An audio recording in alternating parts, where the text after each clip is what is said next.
al documentar detalles sobre la biodiversidad y su evolución. Ya en el siglo XIX y principios del XX, naturalistas como Charles Darwin o Alfred Russell advirtieron sobre la extinción de ciertas especies. Sin embargo, no es hasta 1964, con la creación de la Lista Roja de la Unión Internacional para la Conservación de la Naturaleza, que se consolida el primer esfuerzo global y sistemático para catalogar el riesgo de extinción de especies a nivel mundial. Las listas rojas se consideran un barómetro de la vida. Son la fuente principal de datos sobre la conservación de animales, hongos y plantas y se basan en un sistema de categorías y criterios que permiten clasificar las especies en alto riesgo de extinción global. Estas categorías son extinto o extinto en estado silvestre, peligro crítico o en peligro y vulnerable para especies amenazadas de extinción a nivel mundial, casi amenazado para especies próximas a los umbrales de amenaza o que se encontrarán amenazadas si cesan las medidas de conservación en vigor que les están específicamente destinadas. Preocupación menor para especies evaluadas con un riesgo de extinción menor y datos insuficientes para, precisamente, especies no evaluadas a causa de la insuficiencia de datos. Hasta la fecha se han examinado más de 163.000. De ellas, el 28% del total están amenazadas. La lista roja proporciona detalles sobre el área de distribución, el tamaño de las poblaciones, el hábitat, el uso, la ecología y las amenazas de las especies. Sobre cómo estos procesos implican a la agricultura, estaremos conversando hoy.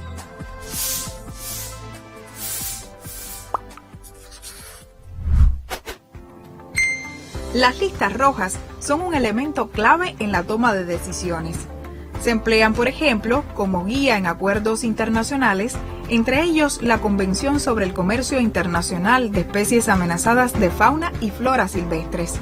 También tienen muchas otras implicaciones.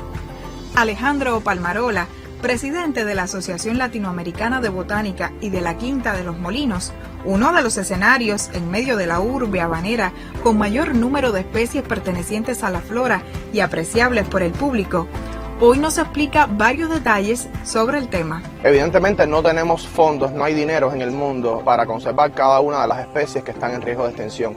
Y hacía falta un mecanismo que estableciera prioridades, que dijera cuáles necesitaban más o menos fondos, dinero, proyectos, esfuerzos. Es un mecanismo que además establece la creación de grupos de trabajo multidisciplinarios en cada país para analizar las especies. En Cuba desde el año 2003 existe un grupo nacional para la evaluación de las especies de plantas. Un reto importante es crear lo mismo, un mecanismo que permita avanzar en la evaluación de las especies de animales. Los primeros estudios sobre el estado de conservación de la flora cubana datan de principios del siglo XX, pero no es hasta 1983 que aparece el primer trabajo que evaluaba y compilaba 959 especies en amenaza o en peligro de extinción para el archipiélago.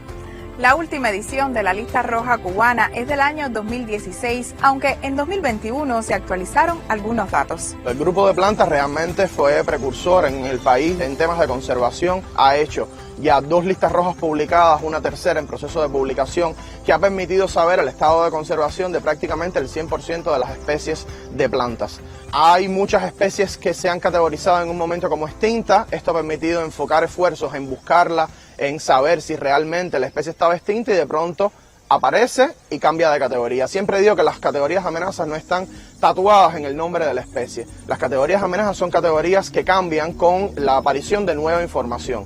Al tener nueva información disponible, los expertos conocen nuevas localidades, exploran nuevos lugares del país, que todavía tenemos muchos lugares inexplorados, encuentran poblaciones pequeñas remanentes dentro de las áreas protegidas y eso cambia completamente el estado de conservación de la especie, se vuelve a hacer la evaluación, se somete a la evaluación de la Comisión para la Supervivencia de las Especies y queda aprobada. En este proceso dinámico para la evaluación de las especies de la flora, donde además se capacitan nuevos expertos que promueven iniciativas a favor de la conservación, han jugado un papel fundamental en Cuba varios investigadores del Jardín Botánico Nacional, como por ejemplo el Dis Rafael Becker, quien es curador principal del herbario ubicado en este lugar, una colección científica de plantas con sus diferentes partes secas como registro para los posibles estudios. Los herbarios tienen una historia muy antigua porque fueron y han sido la base de los estudios sobre la flora de los diferentes lugares del mundo,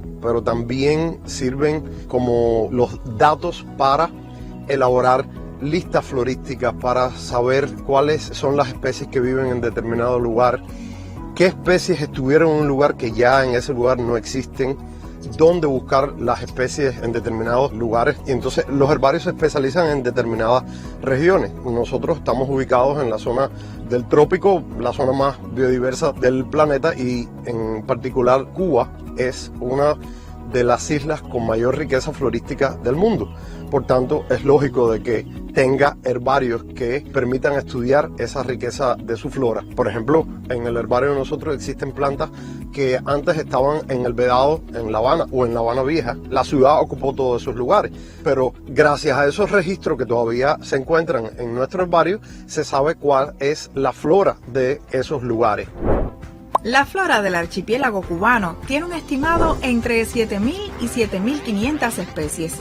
El territorio insular más rico en plantas, según la lista roja del 2016. Sin embargo, es también la segunda isla con más especies de plantas extintas en el mundo. En el año 2021 se reportaban 22, 4 desaparecidas de forma definitiva regionalmente, 772 en peligro crítico de extinción, 512 en peligro, 396 vulnerables y 518 amenazadas. Entre las especies en peligro crítico están el roble real, la palma azul, la palma corcho y la magnolia cubensis. La lista roja cubana realmente es de muchos años, de mucha perseverancia en la investigación sobre las especies que son evaluadas bajo determinados requisitos, o sea, distribución geográfica, cuál es el rango de distribución de las especies, las amenazas a las cuales ellas están sometidas, cuál es la dinámica de la población, cuál es la estructura de esa población, y esencialmente lo que se da es el estado de conservación a nivel nacional de esas especies que son evaluadas. Idealmente debería realizarse cada 5, cada 10 años. Eso está en dependencia, por supuesto, de que se pueda compilar toda la información. Eso requiere de mucha investigación, requiere también de expediciones en el campo, in situ, estar verificando los datos.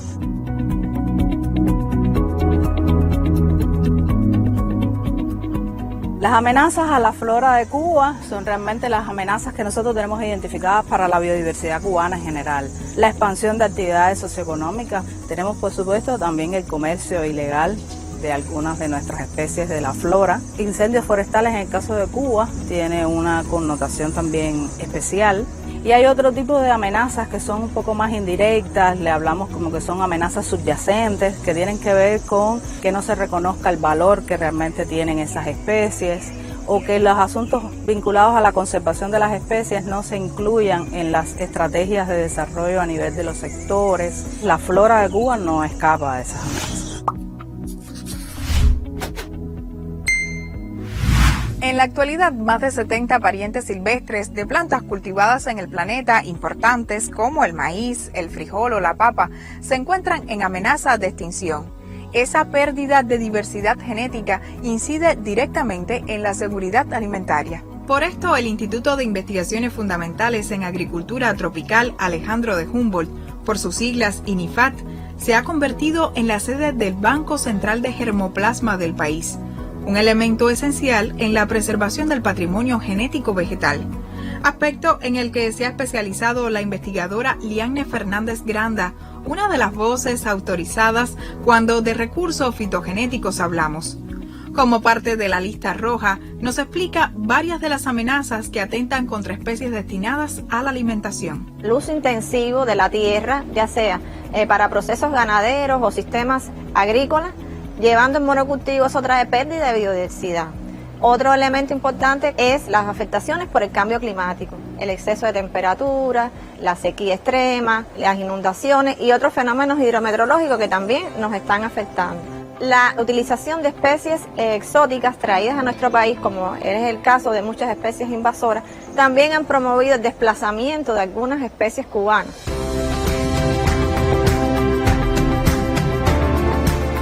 Consideramos desde el punto de vista agrícola que hay especies de alto interés, como algunas especies silvestres afines a las cultivadas, a donde podemos encontrar de género anonácea, donde está la chirimoya, el anón, los mameyes, que están restringidas a determinados sitios, y para eso Cuba ha promovido un quehacer de financiamiento a partir de proyectos internacionales donde vincula la conservación in situ con la conservación ex situ, porque muchas de estas especies no se adaptan a las condiciones ex situ, o también el financiamiento no es asequible para todas esas especies poderlas llevar a condiciones ex situ. En el orden de incorporar otras especies de importancia para la alimentación y la agricultura, sería honorable valorar la posible inclusión de especies como el Phaseolus lunatus, que es una especie subutilizada, que es el frijol caballero, que hay una gama de colores y que se utiliza en todas las regiones de Cuba, fundamentalmente en la región oriental. Esa se siembra generalmente en las cercas perimetrales de las casas. Otro elemento importante sería, en el caso del maíz, variedades muy reconocidas internacionalmente, como es el cubano amarillo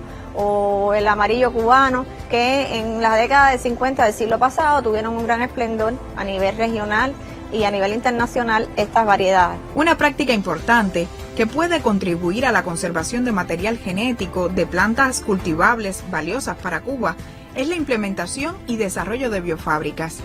Hoy el INIFAD cuenta con una de ellas gracias al apoyo del proyecto Abama para el autoabastecimiento con enfoque territorial. Podríamos multiplicar, regenerar y conservar material libre de plagas y enfermedades, material endémico de Cuba que esté con posibilidades de peligro de extinción o que tenga también alguna amenaza por alguna plaga o enfermedad.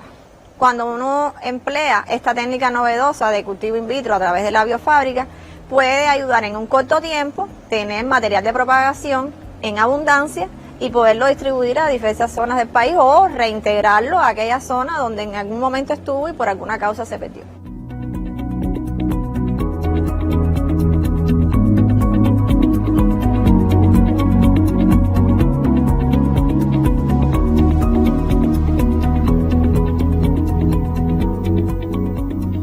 La dimensión real del impacto que causa la pérdida de la diversidad vegetal aún no es comprendida del todo, aunque muchos sí le ofrecen la atención que merece por su significado. Reducir entonces esa presión directa sobre la diversidad biológica, promover su uso sostenible, mejorar los procesos que inciden en la protección de la genética, las variedades y de los propios ecosistemas resulta vital para nuestra supervivencia.